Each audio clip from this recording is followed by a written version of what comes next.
व्यवस्था परिवर्तन करना चाहिए? जो भामसेप का उद्देश्य है वही भारत मुक्ति मोर्चा का उद्देश्य है। आगे बताइए सर, आप जो यहाँ पे जाने से कुछ कारण होता है आपको क्या? तो कारण है ना, हमारे कारण है बहुत सारे।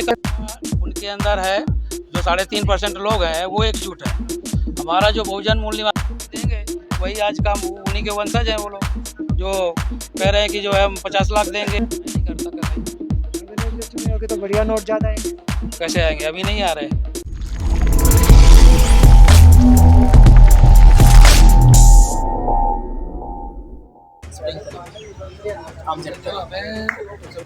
नमस्कार, मैं Vijay Kumar Poonia, VKP time news से। मैं हूँ दिल्ली जंतर मंतर के अंदर और मेरे पीछे एक प्रोटेस्ट चल रहा है। प्रोटेस्ट है भारत मुक्ति मोर्चा बहुजन क्रांति मोर्चा, जो वामन मेश्राम जी चला रहे हैं, जो राष्ट्रीय अध्यक्ष है इस पार्टी के, और उन्हीं के ही पार्टी के कार्यकर्ता है और उनका भी जंतर मंतर पे प्रोटेस्ट है।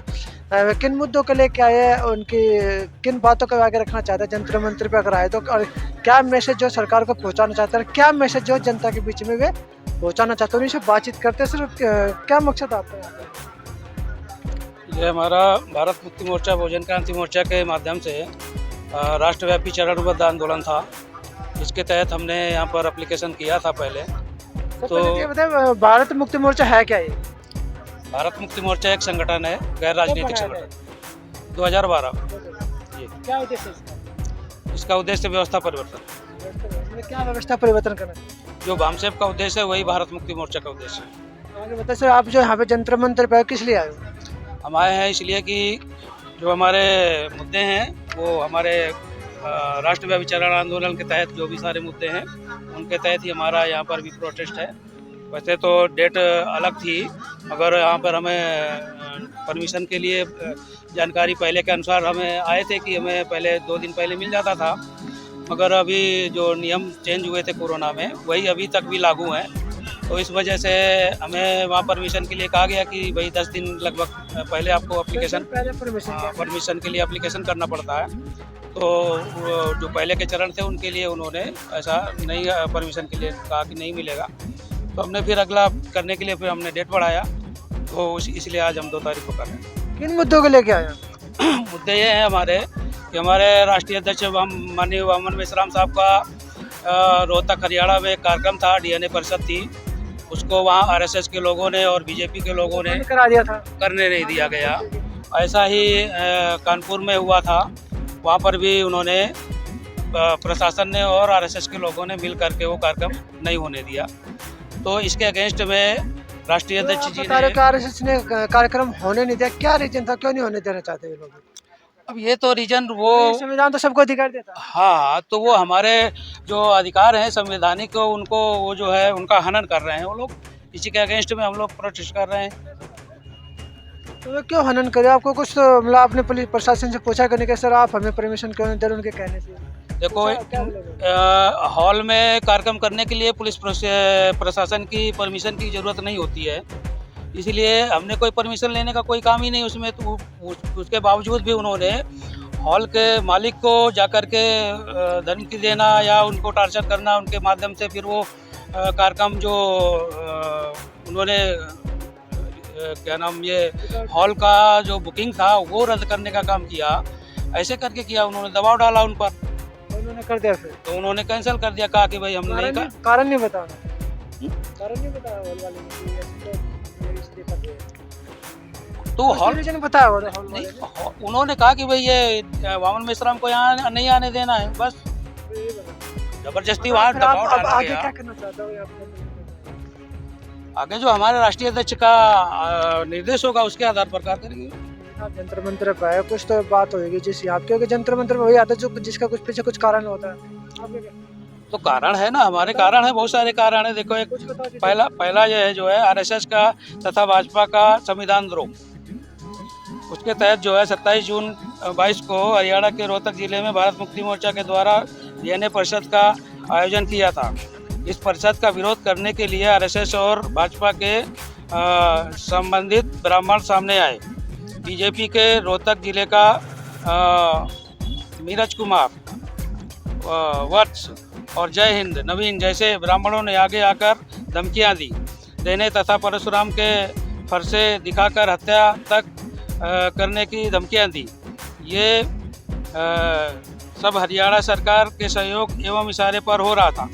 डीएम तथा एसपी के द्वारा कार्यक्रम स्थल को पुलिस छावनी में तब्दील करना और हाल के मालिक को कार्यक्रम रद्द करवाने के लिए धमकियां देना, ये अपने आप में सबूत है कि आरएसएस और भाजपा के इशारे पर चल रहा है। रोहतक तो अब आप ये बताएं, आरएसएस उसके भाजपा के इशारे पर चला, तो जंतर मंतर पर आप प्रोटेस्ट करो, यहाँ पे आरएसएस ने भाजपा ने रोका? तो यहाँ पर हमारा प्रोटेस्ट करने का यहाँ पर परमिशन दिया, नहीं रोका। तो यही तो जानना चाहता हूँ, यहाँ पे नहीं रोका और हरियाणा में रोके, वहाँ भी भाजपा की सरकार है, यहाँ केंद्र में भाजपा की सरकार है। हाँ, तो देखो ये आप सेंट्रल झूठ तो नहीं बोल रहे सर? कैसा, ये जो झूठ तो नहीं बोल रहे सर, आरोप तो नहीं लगा रहे सर?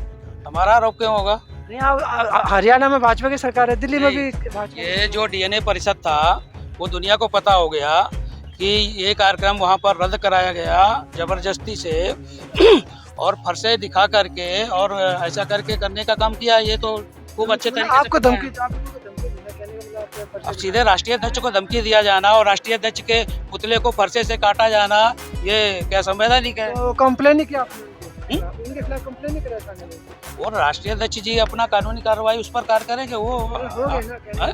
कानूनी कार्रवाई करेंगे ना? बिल्कुल करेंगे। तो आगे बताइए। बताएं आप क्या जानना चाहते हैं? तो आप जो जैसे आपने बताया कि आप एक तरह से जो भाजपा और आरएसएस के खिलाफ जी बातों को लेके यहाँ पे आए और जो शिकायत दर्ज कराने के लिए आए, जी। तो इसके अलावा आपका उद्देश्य क्या हुआ? इसके अलावा उद्देश्य जनता को जगाने का या अपनी राजनीति चमकाने? नहीं, राजनीति चमकाने का राजनीतिक संगठन ही नहीं है। मैंने तो दो बातें पूछे, जनता को जगाने का, राजनीति चमकाने। जनता को जगाने का है। कैसे जगाओगे जनता को? जनता को जनता के बीच में जाना पड़ेगा ना। तो जनता के बीच में जा रहे हैं, आप तो यहाँ पे बैठे जनता में, तो अब कोई कार्यक्रम होगा तो यहाँ पे भी बैठेंगे, जनता के बीच में भी जाएंगे। तो कैसे जगाओगे? जनता को बीच में क्या जाकर बातें बताना चाहोगे? भाई जो हमारे साथ अन्याय अत्याचार हो रहा है उसके विषय में जगाएंगे। कौन सा अन्याय हो रहा है, कौन सा अत्याचार हो रहा है? इसके लिए तो पुलिस बैठे ना, अन्याय को रोकने के लिए। तो अन्याय तो रुक क्यों नहीं रहा? रुक भी तो नहीं रहा है। आए दिन जो है हमारे लोगों को मारा जा रहा है, छोटे छोटे बच्चों के साथ में रेप होता है और घोड़ी पर चढ़ने नहीं दिया जाता, दूल्हे को उतार दिया जाता है। ऐसे बहुत सारे अन्य अत्याचार हो रहे हैं। तो उसके लिए पुलिस भी बैठा है, प्रशासन भी बैठा है ना, आप कैसे करोगे? भाई हम पुलिस प्रशासन अपने तरीके से कर रहा या है। तो पुलिस प्रशासन को हटा दे, आपको बैठा दे।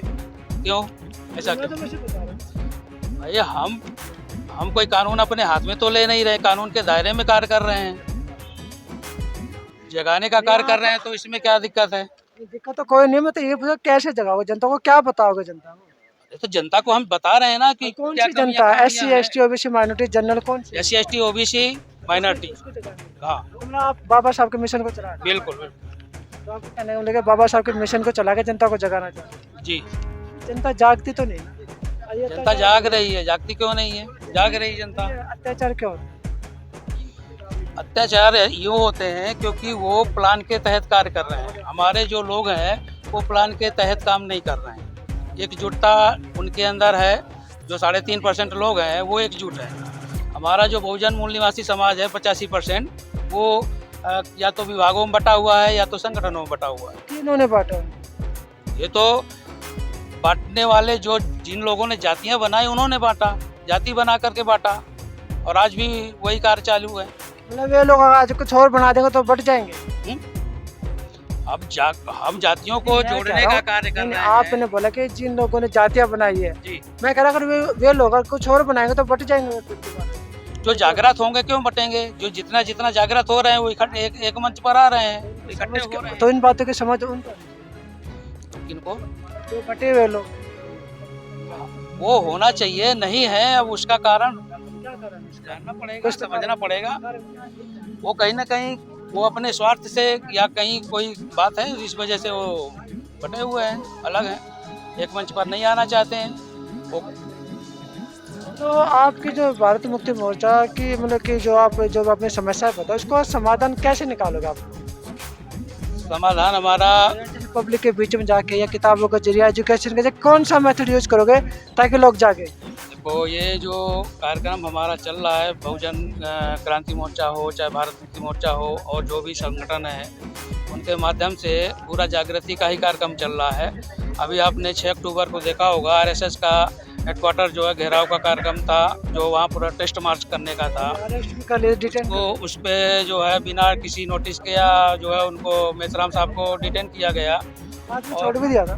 तो छोड़ दिया, लेकिन उसमें कोई नोटिस नहीं दिया। बगैर नोटिस के उठा लेना ये संवैधानिक तरीके से हुआ क्या? नहीं हुआ। तो वहाँ पर हमारे लोगों ने अपनी गिरफ्तारी दी, मैं भी वहाँ पर गिरफ्तारी दिया। तो बाद में छोड़ दिया था सबको। बात को छोड़ दिया, लेकिन वहाँ पर मेसराम साहब को जो है कह रहे हैं कि हमारे उसे वो करो कि ऐलान कर दो फ़ोन से वीडियो बना करके। मेसराम साहब ने कहा कि भाई हम हमारे अपने फ़ोन से करेंगे तब हमारे लोग मानेंगे, क्योंकि वहाँ पर जो लाखों के लोग इकट्ठा थे लागों में, उन्होंने कहा कि जब तक मेसराम साहब नहीं आते हैं तब तक हम यहाँ से जाएंगे नहीं। जैसे आपने लिखा ना, जैसे 6 नवंबर को भी 11 लाख लोगों का राष्ट्रव्यापी जेल भरो आंदोलन, ये कहाँ पे होएगा? ये पूरे ऑल ओवर इंडिया में होना है, मगर अभी कल मेसराम साहब का निर्देश जारी हुआ है, तो ये कार्यक्रम अभी बढ़ गया है, अगले साल होगा। वो डेट आने पर होगा 6 नवंबर। अभी कोई डेट नहीं है। हाँ, अभी 6 तारीख का प्रोग्राम प्रोग्राम होगा, अभी टाल दिया गया है आगे के लिए। अच्छा, जो राजेंद्र पाल गौतम ने 22 प्रतिज्ञा पढ़ी थी अम्बेडकर भवन में, उसको कैसे देखते हो आप?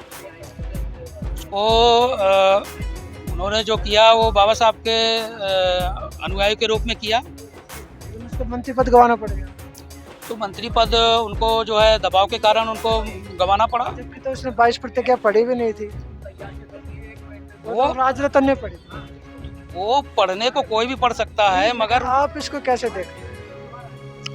हम उसको, उन्होंने जो शुरुआत किया है एक अच्छी शुरुआत है, मगर केवल धर्म परिवर्तन से ही बात नहीं बनेगा, विचार परिवर्तन में होगा तब ये आगे कार्य सफलतापूर्वक हो पाएगा। वो तो ये कह रहे हैं ना कि अपने धर्म की तरफ चलो। हाँ, तो अच्छा कह रहे हैं, कौन सा गलत कह रहे हैं? नहीं, देखिए, हम बाबा साहब को हम फॉलो कर रहे हैं, और बाबा साहब विचार ने कौन सी 22 प्रतिज्ञाएं जो किया था, अगर उनको आज हम फॉलो कर रहे हैं तो उन लोगों को क्यों दिक्कत हो रही है? तो आप लोग बताओगे ना, भारत मुक्ति मोर्चा चला रहे हो देश भर में, उनको दिक्कत नहीं होना चाहिए, क्योंकि हम उनके धर्म पर कोई प्रहार तो कर नहीं रहे हैं। वो पहले भी वो लोग जैसे पुष्यमित्र शुंग के समय में बुद्धा के अनुयायियों को और बुद्ध भिक्षुओं को ऐलान करके मारने काम किया था कि हम 100 अरब भी देंगे। वही आज काम, उन्हीं के वंशज हैं वो लोग, जो कह रहे हैं कि जो है हम 50 लाख देंगे, ये करेंगे, सलाह करके देगा। ये वही लोग हैं। अच्छा, ये बताएं, इनकी तो जांच परख होनी चाहिए कि इतना पैसा इनके पास कहाँ से आ गया। हम राजेंद्र पाल गौतम को जब मंत्री पद से हटा दिया, उसके बाद आपके जो भारत मुक्ति मोर्चा, बहुजन क्रांति मोर्चा, वामन मेश्राम जी, उनको कितना सपोर्ट किया? उनको सपोर्ट है। मैं यही तो जाना, कितना सपोर्ट किया? कितना सपोर्ट, अब सपोर्ट मीडिया में तो शायद अभी तक कुछ आप लोगों ने कमेंट भी नहीं किया। नहीं, समर्थन में है भाई, हम क्यों नहीं, क्यों? बाबा साहब के जो भी अनुयायी हम सब उन सबके समर्थन में हैं। और ये जो अरविंद केजरीवाल ने भी अपनी तरफ से राजेंद्र पाल गौतम के कोई सपोर्ट भी नहीं किया, उसको सीधा मंत्री पद से हटा दिया, जबकि कोई दोष ही नहीं था। अगर किसी भी एंगल से देखोगे तो कोई दोष ही नहीं था उसको फिर भी मंत्री पद से हटा दिया। आप इस चीज़ को कैसे देखते हो कि किसी पार्टी में रहने के लिए हमें क्या करना पड़ेगा? केजरीवाल जी जो किए हैं वो केवल बाबा साहब का तस्वीर दिखा करके हमारे लोगों से वोट केवल हटने काम कर रहे हैं, और अगर सही मायने में वो कर रहे होते तो मंत्री जी को, राजेंद्र पाल मंत्री जी को पार नहीं करते, दबाव नहीं डालते, और वो उनसे इस्तीफा मंजूर भी नहीं करते। देखो, दिल्ली में जब चुनाव था झाड़ू उठाई, पंजाब में जब चुनाव था भगत सिंह और बाबा साहब अम्बेडकर को उठाया, और गुजरात में चले गए तो गणेश लक्ष्मी। वो पैतरे बदलने वाले लोग हैं, पग पग पर पैतरे बदलने वाले लोग हैं, और ये कोई अलग से नहीं है, वो भी उन्हीं के ही छोटा रिचार्ज है, ऐसा कहा जाता है, आरएसएस का छोटा रिचार्ज। तो नोट पर गणेश लक्ष्मी की फोटो होनी चाहिए, सपोर्ट करते हैं? मैं नहीं करता कतई। गणेश लक्ष्मी होगी तो बढ़िया नोट ज़्यादा आएंगे। कैसे आएंगे? अभी नहीं आ रहे, अभी तो उसमें हमारा सम्राट अशोक का ही लाट होना चाहिए, हमारा तो ये मांग है। तो भी समाज, जो बहुजन समाज के लोगों को क्या कहना चाहोगे आप अपनी तरफ से कि उनको क्या करना चाहिए? बहुजन समाज को हम ये कहना चाहेंगे कि हमें, जब तक हम लोग सारे जो अलग अलग संगठनों में कार्य कर रहे हैं वो अगर एक मंच पर नहीं आएंगे, तब तक हम ब्राह्मणवाद से मुक्ति नहीं पाएंगे। तो ये थे बहुजन मुक्ति मोर्चा के पार्टी के कार्यकर्ता जो कि जंतर मंतर पे अभी एक छोटा सा प्रोटेस्ट कर रहे हैं ताकि लोगों को जगा सके। और जो वामन मेश्राम को जगह जगह प्रोटेस्ट करने से रोका जाता है, उसको उठाया जाता है। जो नागपुर में आरएसएस के कार्यालय के सामने भी जो वामन मेश्राम ने प्रोटेस्ट किया था, घेराव किया था, तब भी उनको उठा के डिटेन कर लिया गया। तो उन सभी चीज़ों को लेके ये जंतर मंतर पे आए और एक सरकार को मैसेज देने के लिए कि ऐसा ना करे और हमें पूरा संविधान के जरिए पूरा अधिकार है ताकि हम लोग जो अपना प्रोग्राम कर सके, कार्य कर सके। तो मैं Vijay Kumar Punia, VKP time news से मुझे दीजिए इजाज़त। धन्यवाद और चैनल को शेयर कीजिए, वीडियो को शेयर कीजिए, सब्सक्राइब भी कीजिए।